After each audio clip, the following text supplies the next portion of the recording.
জয় গুরু আত্মজ্ঞান সন্ধান চ্যানেলে আপনাদের সবাইকে স্বাগত জানাই। নমস্কার। আশা করি আপনারা সকলেই ভালো আছেন। আজকে আলোচনা করব গর্ভগীতা সম্পর্কে। তার আগে জেনে নেব গর্ভগীতা কি।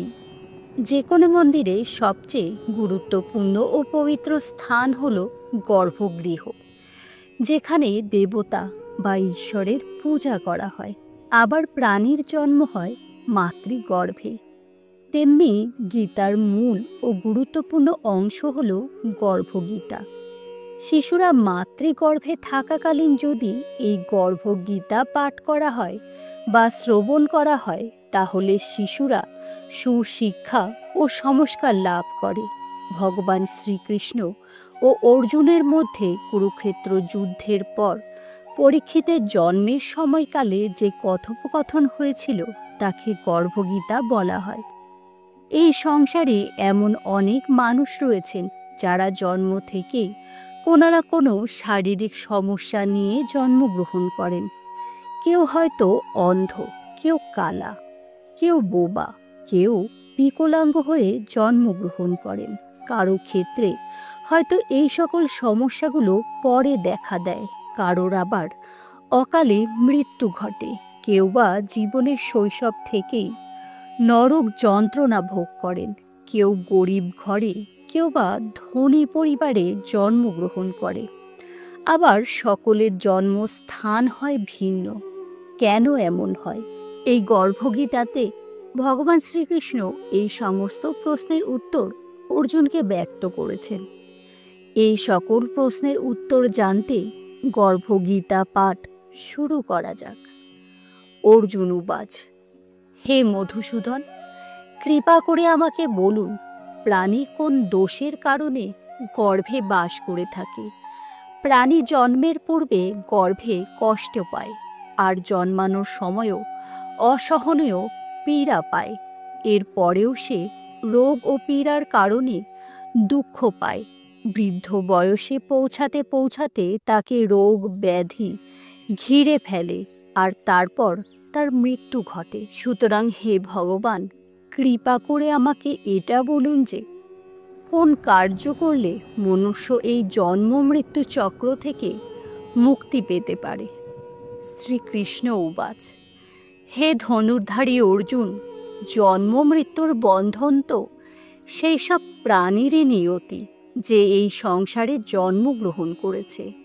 সেসব প্রাণী সংসারে এমন বস্তুর সাথে মোহতে জড়িয়ে পড়ে যা একদিন বিনষ্ট হয়ে যাবে।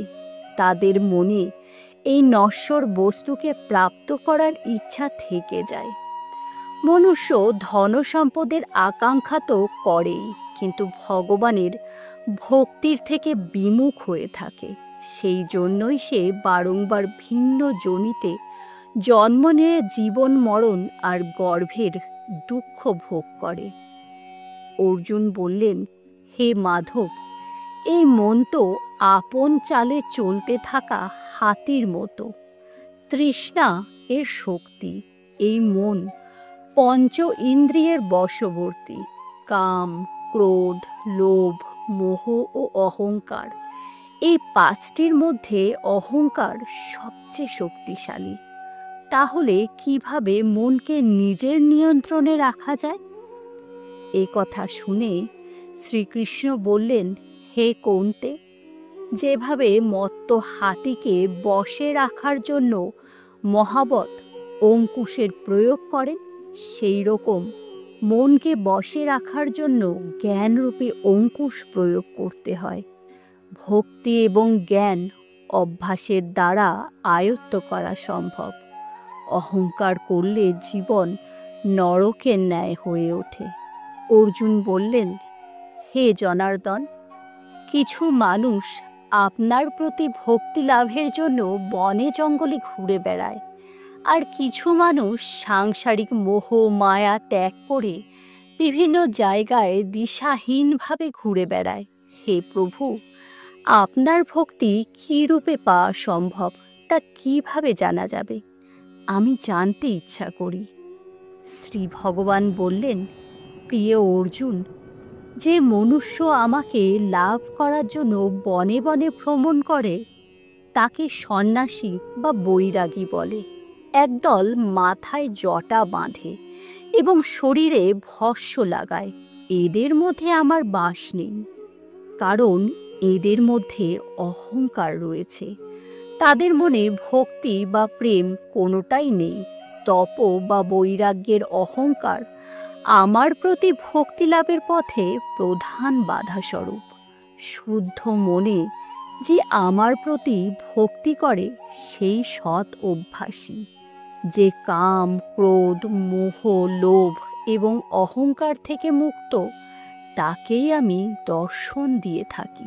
এরপর অর্জুন বললেন, হে মাধব, কোন পাপের কারণে কারোর অকাল মৃত্যু ঘটে, কোন পাপের কারণে মানুষ নপুংসক হয়ে যায়, আমি জানতে ইচ্ছা করি। শ্রী ভগবান বললেন, হে অর্জুন, যে ব্যক্তি ঋণ নিয়ে তা পরিশোধ করে না, সে এই পাপ কর্মের জন্য তার স্ত্রীকে হারিয়ে ফেলে। যে কারোর বন্ধক নিয়ে তা ফেরত দেয় না, সেই দোষে তার পুত্র মারা যায়। যে ব্যক্তি কাউকে সহায়তা করার প্রতিশ্রুতি দিয়েও সময় মতো তা পালন করে না, সে ব্যক্তি নপুংসক হয়ে যায়। যে ব্যক্তি গর্ভস্থ ভ্রূণ হত্যা করে, সেই ব্যক্তি এই জন্মে বা পরের জন্মে নিঃসন্তান হয়ে যায়। এই সবগুলি হলো ভয়ঙ্কর পাপ। অর্জুন বললেন, হে শ্রীকৃষ্ণ, কোন পাপের কারণে মানুষ সর্বদা রোগী হয়ে যায়, আর কোন পাপের কারণে মানুষ পশু জন্মে জন্মপ্রাপ্ত হয়? তখন ভগবান শ্রীকৃষ্ণ বলেন, হে অর্জুন, যে ব্যক্তি কোনো কিছু দান করে সেই দানের মূল্য নেয়, সে সদা রোগী থাকে। যে কারণে অকারণে অবিশ্বাস করে, সদা মদ্যপান করে, সে পশু জনিতে জন্মায়। যে ব্যক্তি রান্না করার পর পরমেশ্বরকে অর্ঘ্য দান করে না, নিজেই প্রথমে ভক্ষণ করে, সে বিড়াল হয়ে জন্মগ্রহণ করে। অর্জুন বললেন, হে কৃপানিধান, এই সংসারের কিছু মানুষকে আপনি ধন দৌলত প্রদান করেছেন, আর কিছু মানুষকে হাতি, ঘোড়া, রথ প্রভৃতি প্রদান করেছেন। তারা কোন পুণ্যকর্ম করেছেন, কৃপা করে আমাকে বর্ণনা করুন। শ্রী ভগবান বললেন, হে ধনঞ্জয়, যে উত্তম মনে কাউকে স্বর্ণ দান করে, সে উত্তম বাহন তথা হাতি, ঘোড়া, রথ ইত্যাদি প্রাপ্ত হয়। যে ভগবানকে সাক্ষী মেনে কন্যা দান করে, সেই ব্যক্তি উত্তম পুরুষ রূপে জন্মগ্রহণ করে। এরপর অর্জুন প্রশ্ন করলেন, হে ভগবান, আপনি এই সংসারে কাউকে খুব সুন্দর ও স্বাস্থ্যবান বানিয়েছেন, তো কাউকে কুৎসিত, কাউকে ধনবান করেছেন, তো কাউকে নির্ধন। এরকম বৈপরীত্য কেন? শ্রী ভগবান বললেন, প্রিয় অর্জুন, যে প্রাণী অন্ন দান করেছে তার স্বরূপ সুন্দর, এবং যে বিদ্যা দান করেছে সে বিদ্বান হয়। যদিও মনুষ্যের রূপ নয়, তার গুণই হল গুরুত্বপূর্ণ। যে ব্যক্তি সাধুদের সেবা করে সে ধনবান এবং পুত্রবান হয়। এরপর অর্জুন জিজ্ঞাসা করেন, হে কৃষ্ণ, কেন কোনো মানুষ বোবা হয়, বা কালা হয়, বা অন্ধ হয়, বা অন্য কোনো প্রকার বিকলাঙ্গ হয়ে থাকে? সেই প্রশ্নের উত্তরে ভগবান শ্রীকৃষ্ণ বললেন, যে ব্যক্তি গুরুর কাছ থেকে বিদ্যা লাভ করে ফিরিয়ে নেয়, অন্যের অপমান করে এবং নিত্য কলহে লিপ্ত থাকে, সেই ব্যক্তি বোবা হয়ে যায়। যারা সর্বদা নোংরা, অপরিষ্কার থাকে, তারা দরিদ্র হয়। আর যে ব্যক্তি পরস্ত্রী বা পরপুরুষকে দেখে কুদৃষ্টি প্রদান করে, তারা অন্ধ হয়ে যায়। যারা কুকাজ করে বা যারা কুকাজ করে থাকা মানুষকে সাহায্য করে, তারা খণ্ডবায়ু হয়ে থাকে। অর্জুন বললেন, হে মধুসূদন, মনুষ্য তার ধনসম্পত্তি আর সাংসারিক সুখের মোহতে এত মগ্ন থাকে কেন? শ্রী ভগবান বললেন, হে কৌন্তেয়, যদি মনুষ্য আমার কৃপা থেকে বঞ্চিত হয়ে যায়, তাহলে সে ধনসম্পত্তি প্রভৃতি জাগতিক বস্তুর মোহে আবদ্ধ হয়ে পড়ে। এই সকল বস্তু হল নশ্বর। বিবেকবান মানুষ এই সকল বস্তু থেকে অনেক দূরে থাকে। যারা সাংসারিক মোহ ত্যাগ করে পবিত্র স্থান দর্শন করে, আমার প্রতি নিষ্কর্ম ভক্তি প্রদর্শন করে, তারা রাজার সমান সুখ এবং জ্ঞান প্রাপ্ত হয়। সমস্ত জাগতিক বস্তুই হলো নশ্বর, কেবল আমার প্রতি ভক্তি হলো অবিনশ্বর।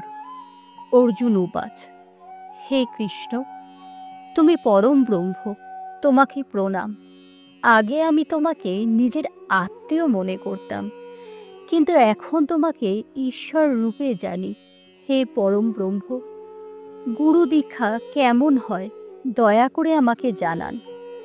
কৃষ্ণ উবাচ, তুমি ধন্য, তোমার পিতা মাতাও ধন্য, যাদের তোমার মতো পুত্রের জন্ম হয়েছে। হে অর্জুন, সমস্ত সংসারের গুরু জগন্নাথ, বিদ্যার গুরু কাশী এবং 4টি বর্গের গুরু সন্ন্যাসী। যারা সব কিছু ত্যাগ করে আমার বিষয়ে মনোনিবেশ করে, তারা ব্রাহ্মণ জগৎগুরু। হে অর্জুন, মন দিয়ে শোনো, কেমন গুরুর সংস্পর্শে থাকা উচিত। যে সমস্ত ইন্দ্রিয় জয় করেছে, যে সমস্ত সংসারকে ঈশ্বরময় মনে করে, সমস্ত জগতের প্রতি উদাসীন, এমন গুরুর সঙ্গে থাকা উচিত। যে পরমেশ্বরকে জানে, নানাভাবে সেই গুরুর পূজা করা উচিত। হে অর্জুন, যে গুরু ভক্ত এবং যে গুরুর সম্মুখে থেকে ভজন করে, তাদের ভজন করা সফল। যে গুরু বিমুখ, তাদের সপ্তগ্রাস পাপ লাগে। গুরু বিমুখ প্রাণী দর্শনযোগ্য হয় না। যে গৃহস্থ সংসারে গুরু ছাড়া থাকে, তারা চণ্ডালের সমান। তার হাতের ভোজন দেবতাও গ্রহণ করে না। তার সমস্ত কর্ম নিষ্ফল হয়। শূকর, গর্ধব, কাক, এই সমস্ত যোনি অত্যন্ত নিম্নমানের। এই সকলের তুলনায় সেই সকল মনুষ্য নিকৃষ্ট মানের, যারা গুরু বিমুখ। গুরু ছাড়া গতি নেই, তারা অবশ্যই নরকে যাবে। গুরু দীক্ষা ছাড়া সমস্ত প্রাণীর সমস্ত কর্ম নিষ্ফল। হে অর্জুন, যেমন 4 বর্ণই আমার ভক্তি করার যোগ্য, তেমনি গুরু ভক্তিও যোগ্য। যেভাবে গঙ্গা নদীর মধ্যে শ্রেষ্ঠ, সমস্ত ব্রতের মধ্যে একাদশী ব্রতর মধ্যে শ্রেষ্ঠ, সেইভাবেই সমস্ত শুভ কর্মের মধ্যে গুরুর সেবা উত্তম। সংসারে যারা গুরু ছাড়া থাকে, তারা চণ্ডালের সমান। মদিরার ভাণ্ডারে গঙ্গা জল যেমন অপবিত্র হয়, তেমনি গুরু বিমুখ ব্যক্তির ভজনও সদা অপবিত্র হয়। গুরু ছাড়া কখনোই কোনো গতি নেই, তাই যথার্থ গুরুর সন্ধান করো। মনের ভক্তি ও বিশ্বাস থাকলে একটা না একটা সময় গুরু আপনা আপনি তোমার কাছে এসে ধরা দেবেন। যদি কাউকেই তুমি গুরু রূপে না পেয়ে থাকো, তাহলে আমাকেই তুমি গুরু রূপে গ্রহণ করো। যাকে তুমি মনে প্রাণে বিশ্বাস করো, যার কথা তোমার অন্তরে প্রবেশ করে, যার প্রতি তোমার আপনা আপনি ভক্তি জন্মায়, তাকেই তুমি গুরু রূপে মনে করতে পারো। গুরু দীক্ষা ছাড়া প্রাণী পশু যোনি লাভ করে, 84টি যোনিতে ভ্রমণ করতে থাকে। অর্জুন উবাচ, গুরু দীক্ষা কি? কৃষ্ণ বলেন, ধন্য জন্ম তার, যে এই প্রশ্ন করেছে। গুরু দীক্ষা 2টি অক্ষরের, হরি ওম। এই অক্ষরকে গুরু বলে। এই 4টি বর্ণকে আপন করে নেওয়াই শ্রেষ্ঠ। হে অর্জুন, যে গুরুর সেবা করে, সে আমার আশীর্বাদ লাভ করে। সে 84টি যোনি থেকে মুক্তি পায়, জন্ম মৃত্যু থেকে মুক্ত হয় ও নরক যন্ত্রণা ভোগ করে না। যে ব্যক্তি গুরুর সেবা করে না সে 3.5 কোটি বছর পর্যন্ত নরক ভোগ করে। গুরুর সেবা করলে একাধিক অশ্বমেধ যজ্ঞের সমান ফল লাভ করে ব্যক্তি। গুরু সেবাই আমার সেবা। হে অর্জুন, আমার ও তোমার কথোপকথন যে প্রাণী শুনবে ও পড়বে তার সমস্ত দুঃখ এবং 84 লক্ষ যোনি থেকে মুক্তি পাবে। তাই একে গর্ভগীতা জ্ঞান বলা হয়।